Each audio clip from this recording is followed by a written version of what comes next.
Hello, and welcome back to the Learn Speak English podcast. I'm Thomas, your guide to navigating the complexities of the English language.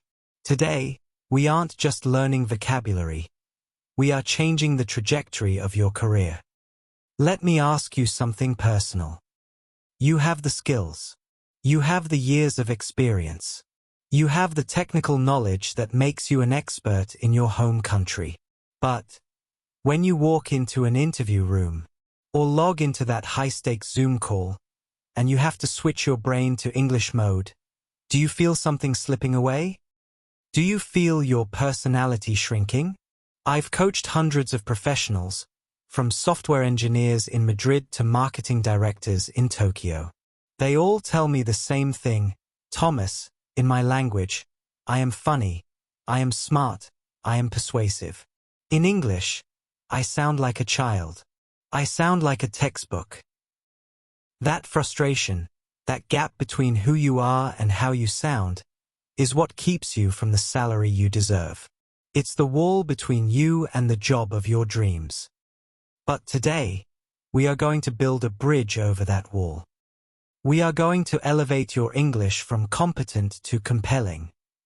I am going to teach you 5 high-level business idioms that act as psychological triggers. These phrases tell an interviewer, I am not just a student of English, I am a master of business culture. By the end of this episode, you won't just know these phrases. You will understand the psychology behind them. You will hear them in real, unscripted conversations, and you will have practiced them until they roll off your tongue. And stick around, because later in the episode, I'm going to share the Alex story, a real-life example of how one candidate turned a disastrous interview around using just 2 of these phrases. You cannot afford to miss that. Before we dive into the vocabulary, let's address the elephant in the room. You might be thinking, Thomas, why idioms? Shouldn't I focus on perfect grammar? Here is the truth. Grammar is hygiene. Idioms are connection. When you use a specific business idiom correctly, you trigger a sense of tribe in the listener. It's a concept called social proof. It signals that you belong in the boardroom, not in the classroom. You are signaling that you consume the same media, read the same reports, and operate at the same speed as the interviewer. Today we are focusing on 5 specific idioms. I have chosen these because they cover the 3 most important traits employers look for: energy, value, and vision. Let's get into it. Our first idiom is the ultimate efficiency signal. Hit the ground running. This phrase originates from the military, referring to paratroopers dropping into a combat zone and moving immediately upon landing. In business, it means to start a new activity with great energy and enthusiasm, working effectively from the very first moment, without needing excessive training or hand-holding. Employers are terrified of one thing: hiring someone who takes 6 months to become productive. That is a massive pain point for them. When you say you can hit the ground running, you are alleviating that fear. Let's listen to a conversation between a hiring manager, Sarah, and a candidate, Marcus. Listen to how Marcus uses this phrase to crush Sarah's objection about his lack of industry experience. Marcus, your resume is impressive, but you've spent the last 5 years in retail. This role is in B2B sales. I'm worried there's going to be a steep learning curve for you. I completely understand that concern, Sarah. It's a different environment. However, the core skill, persuasion, is the same. I've already studied your product line and your top 3 competitors this weekend. I'm not coming in to learn. I'm coming in to sell. I pride myself on my ability to hit the ground running. You've studied the competitors already? Okay. Great. That actually puts me at ease. I like your proactive approach. Did you hear that? Marcus didn't just say, I learn fast. I learn fast is what a student says.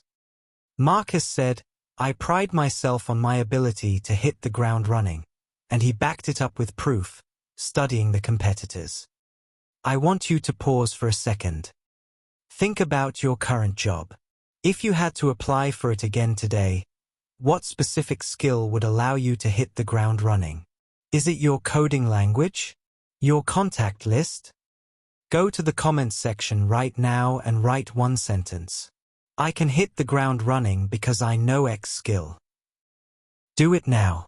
It cements the learning in your brain. Moving on to number 2. This is one of my favorites. Bring to the table. This isn't about furniture. It means to provide something useful or beneficial, skills, experience, connections, or money, to a discussion or a company. It creates a visual image of a feast or a poker game where everyone contributes something of value. Many non-native speakers say, I have experience in X. That is passive. I bring X to the table is active. It implies generosity and value. Let's eavesdrop on a salary negotiation. This is a high-pressure situation where you need to justify your worth. Here is Elena speaking to her boss, Mr. Davies. Elena, we really want to keep you, but a 15% raise is quite high. The budget is tight this year. I appreciate the transparency, Mr. Davies. However, we have to look at the ROI. In the last 6 months, I've automated our reporting system, which saved the team 10 hours a week. That is what I bring to the table, not just doing the work, but improving how the work is done. That efficiency saves the company more than the 15% increase I'm asking for. Put like that, it's hard to argue with the numbers. See, the shift? Elena stopped talking about what she wants, money, and started talking about what she gives, what she brings to the table. She made it a win-win situation. Pronunciation tip: be careful with the R in bring and the L in table. It's not table. It's a dark L sound. Table. Bring to the table. Number 3 is for the leaders and the proactive thinkers. Get the ball rolling. This simply means to start a process or activity. It suggests momentum. In physics, the hardest part is moving an object from a standstill. In business, the hardest part is starting a project. If you are the person who gets the ball rolling, you are the catalyst. Imagine a team meeting that is dead silent. Nobody knows what to do. This is your moment to shine. Listen to how David takes control. So, David, the client wants a new website, but they haven't sent the branding guidelines yet. We can't really do anything, can we? We can't finish it, but we can start the wireframes based on the old structure. I'll set up a folder structure and draft the first email to the client asking for those assets just to get the ball rolling. Does that work for everyone? Oh, great, David. Yeah, at least we're moving then. David didn't do all the work. He just applied a little push. He got the ball rolling. Have you ever been in a meeting where everyone was silent? How did it feel? Frustrating, right? Next time, be David. Use this phrase. It signals authority without being aggressive. Number 4 is crucial for conflict resolution and teamwork, on the same page. This means to have the same understanding or agreement about a situation. It comes from choir singing or reading. If we aren't on the same page, we are singing different songs. Chaos. Using this phrase shows you care about alignment and clarity. It is a very polite way to say, are you listening to me? Or do you agree? Let's hear a conversation between a project manager, Lisa, and a developer, Ken, who are arguing about a deadline. Lisa, I can't build this feature by Friday. It's impossible. You keep promising things to the client without asking me. Ken, I hear you. I don't want you working weekends. That's not the goal. Let's sit down and review the scope. I want to make sure we are on the same page regarding what is essential for Friday and what can wait until next week. I think we have different definitions of essential. Okay, yeah, if we can cut the reporting feature, I can do it. Perfect. Now we're on the same page. Lisa used the phrase to de-escalate the anger. She turned a fight into a calibration exercise. Who is the most difficult person you work with? Do you feel you are ever on the same page? Sometimes, simply stating, "I want to ensure we are on the same page," invites the other person to cooperate rather than fight. It triggers the consistency principle. People want to be consistent with the group. Finally, number 5.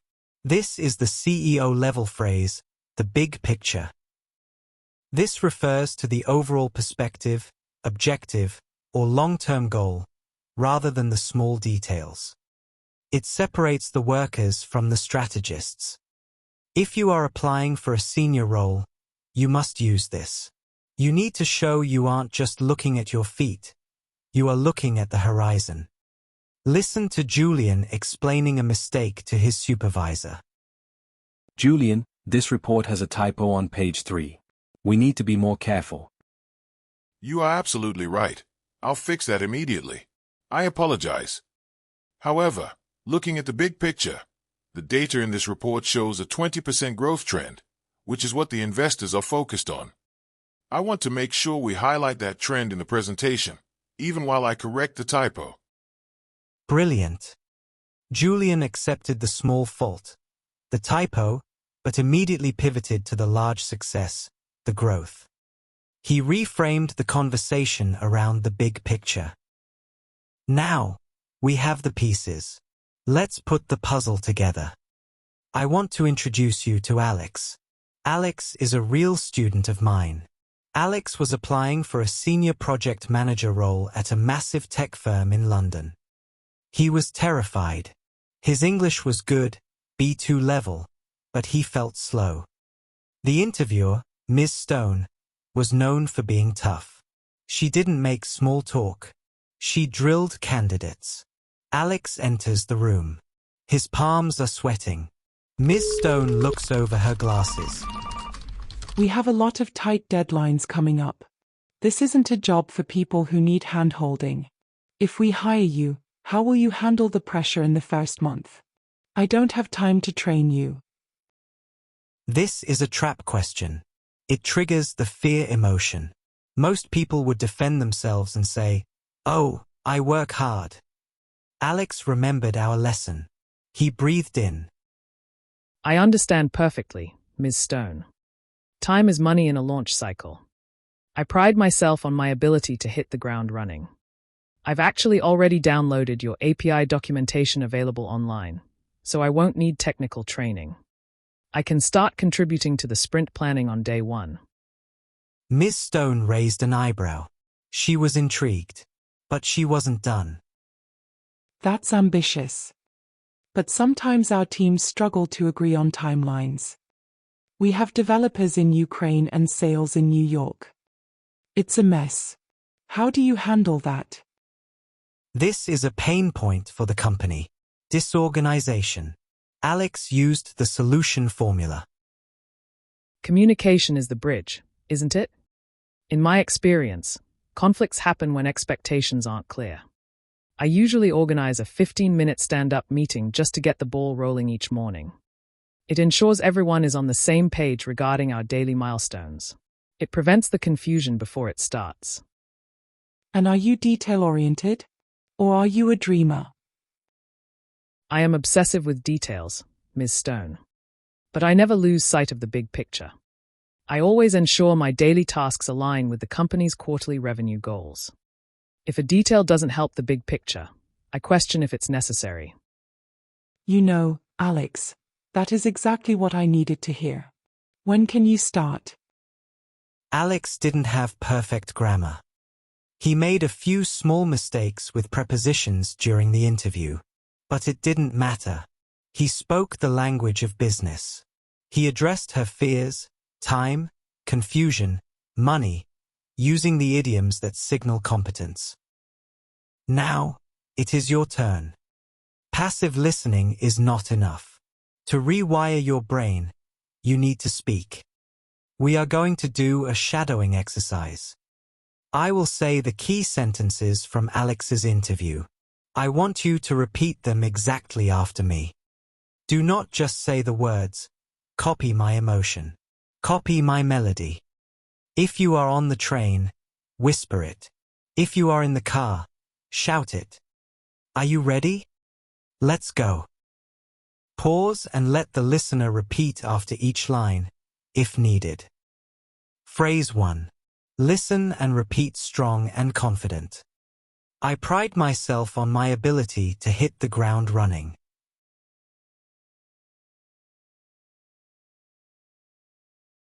Try again. Imagine the interviewer looking at you. Convince them. Repeat. I pride myself on my ability to hit the ground running.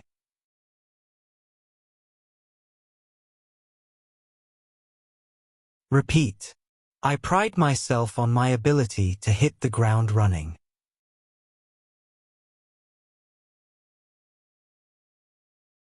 Let's go with the second phrase. This is about value. Listen and repeat. What I bring to the table is a unique mix of skills.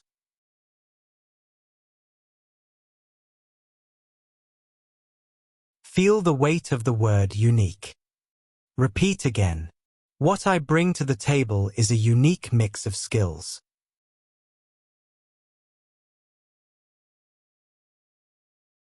Repeat. What I bring to the table is a unique mix of skills.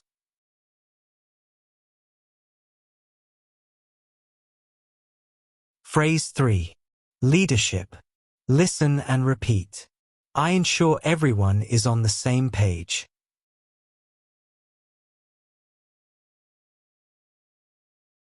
Very crisp. Good P sound on page. Try again. I ensure everyone is on the same page.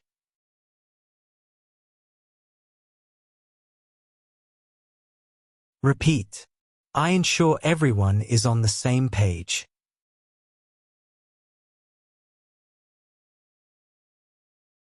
And the final one for strategic thinking. Listen and repeat. I never lose sight of the big picture.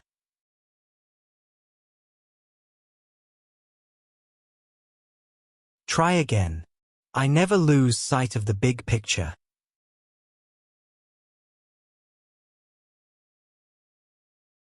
Repeat. I never lose sight of the big picture.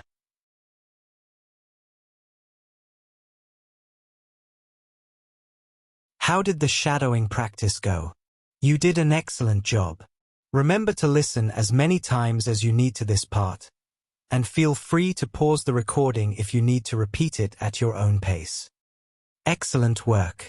Take a deep breath. You sound different already. Now, I know what a little voice in your head might be saying. Thomas, this is great, but I don't have time to memorize all this. I'm too busy working. I hear you. That is the scarcity of time objection. But here is the secret. You don't need to learn the whole dictionary. You only need these 5 phrases. Using just one of these idioms in your next meeting will have a bigger impact than memorizing 50 random vocabulary words. This is the 80-20th rule. 20% of the effort for 80% of the results. You have time for that. Think of this script as a seed. We have planted it today. Now, you just need to water it with a little practice. Here is your mission for this week. 1. Choose ONE idiom from today. Just one. Use it in an email, a meeting, or even a conversation with yourself in the mirror. 2. Call to action. Come back to this episode and leave a comment telling me which one you chose. Did you get the ball rolling on a new project? Did you ensure your boss was on the same page? I read every single comment, and I want to celebrate your win. If you found value in this, if you feel a little more ready for that big opportunity, please do me a favor. Subscribe to this channel and share this specific episode with one colleague who is also learning English. It's a small act of reciprocity that helps us keep producing this content for free. You have the skills.